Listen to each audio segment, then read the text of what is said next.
છોટાઉદેપુરમાં ભાજપ અને આમ આદમી પાર્ટીના નેતાઓ ફરી એકવાર આમને સામને આવ્યા છે. ફરી એકવાર આક્ષેપ પ્રત્યાક્ષેપ થયા છે. શું છે સમગ્ર મામલો, એની વિગતે ચર્ચા કરીશું.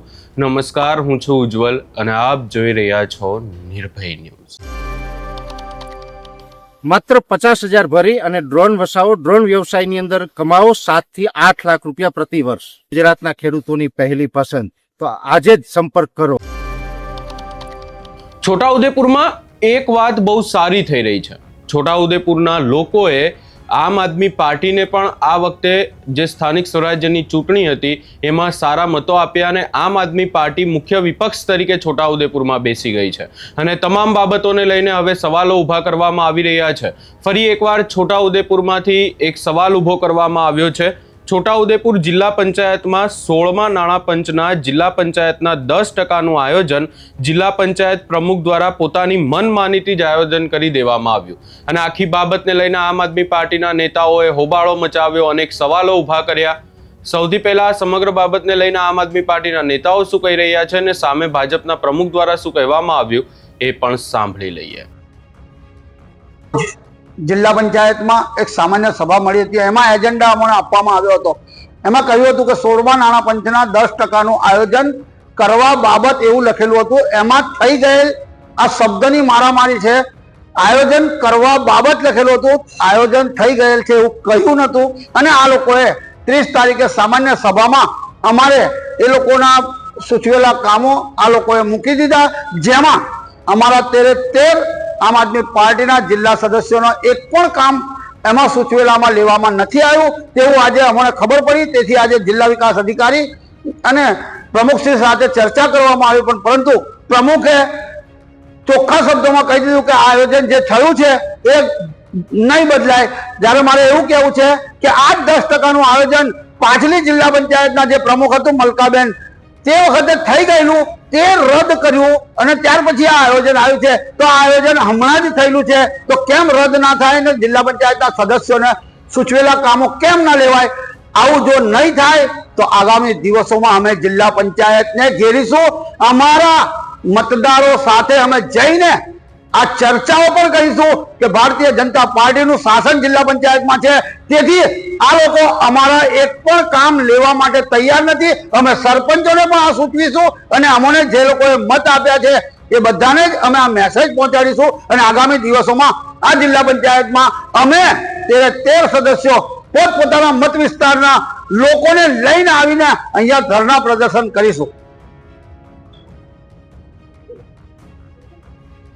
આજે છોટાઉદેપુર જિલ્લા પંચાયત ખાતે તમામ આમ આદમી પાર્ટીના જે ચૂંટાયેલ જિલ્લા પંચાયત સદસ્યો છે એ તમામ જિલ્લા પંચાયત સદસ્યો ગત 30/7/2026ના રોજ જે સામાન્ય સભા મળી હતી એ સામાન્ય સભામાં દરેક જિલ્લા પંચાયત સદસ્યોને કહેવામાં આવ્યું હતું કે તમે આયોજન બાબતે ચર્ચા કરવાનો એવો એજન્ડામાં મુખ્ય મુદ્દો હતો.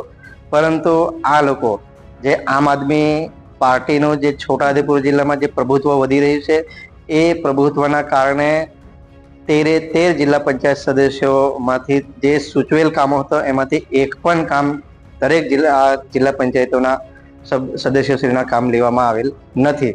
જે અમે આજે માન્ય જિલ્લા વિકાસ અધિકારી શ્રી અને માન્ય જિલ્લા પંચાયત પ્રમુખશ્રીને પણ અમે રજૂઆત કરી છે અને જો આ રજૂઆત આ લોકો સિરિયસલી ન લે તો અમે 13 જિલ્લા પંચાયત સદસ્યો અમે અહીંયા ધરણા પ્રદર્શન કરવાની પણ તૈયારી બતાવેલ છે. પ્રશ્ન પૂછો. આમ આદમી પાર્ટીના જે સભ્યો છે તેઓનો આક્ષેપ છે કે એમના રીતે કામ લેવામાં નથી આવ્યા અને પ્રમુખ અને બીડીઓએ જાતે જ આયોજન કરીને એમના પોતાના કામો લઈ લીધા એવો આક્ષેપ છે. 16મા નાણાં પંચનું આયોજન ગત 30 તારીખની સામાન્ય સભામાં કરવામાં આવ્યું. જિલ્લા કક્ષાનું આયોજન હોય ને જિલ્લામાં આવતી 10% ગ્રાન્ટ જે જિલ્લામાં પ્રજા ઉપયોગી એસેટ ઊભી થાય એના માટેનું હોય છે.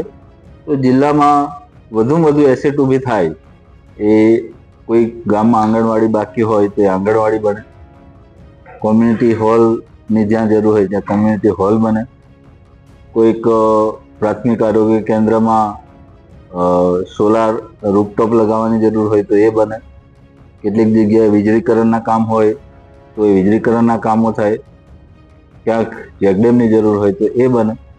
એ પ્રમાણેનું આયોજન સામાન્ય સભાએ સર્વાનુમતે પાસ કર્યું છે. કોઈ વ્યક્તિગત આક્ષેપ કરતા હોય તો એમનો પ્રશ્ન છે. બાકી જિલ્લામાં પ્રજાલક્ષી જે સુવિધા ઊભી કરવી જોઈએ એ સુવિધા ઊભી કરવાનો સામાન્ય સભાએ પ્રયત્ન પૂરો કર્યો. આ આખી બાબતને લઈને હોબાળો થઈ ગયો. જિલ્લા પંચાયતના પ્રમુખ દ્વારા આ આખી બાબતને લઈને જે આમ આદમી પાર્ટીના નેતાઓએ આક્ષેપ કર્યા છે, આક્ષેપ નકારી કાઢવામાં આવ્યા છે. બીજી તરફ આમ આદમી પાર્ટીના નેતાઓએ હવે આખી બાબતને લઈને જિલ્લા પંચાયત, તાલુકા પંચાયતનો ઘેરાવ કરવાની પણ વાત કરી દીધી છે. અને હવે આ આખી બાબતને લઈને આંદોલનની ચીમકી ઉચ્ચારવામાં આવી છે જિલ્લા પંચાયતમાં, જેના કારણે આગામી સમયમાં હવે છોટાઉદેપુરનું રાજકારણ ગરમાઈ શકે છે. આ સમગ્ર બાબતે તમારો શું અભિપ્રાય છે એ અમને કમેન્ટ કરી જરૂર જણાવશો ને અમારી ચેનલ નિર્ભય ન્યૂઝને લાઇક, શેર, સબસ્ક્રાઇબ કરવાનું ભૂલશો નહીં.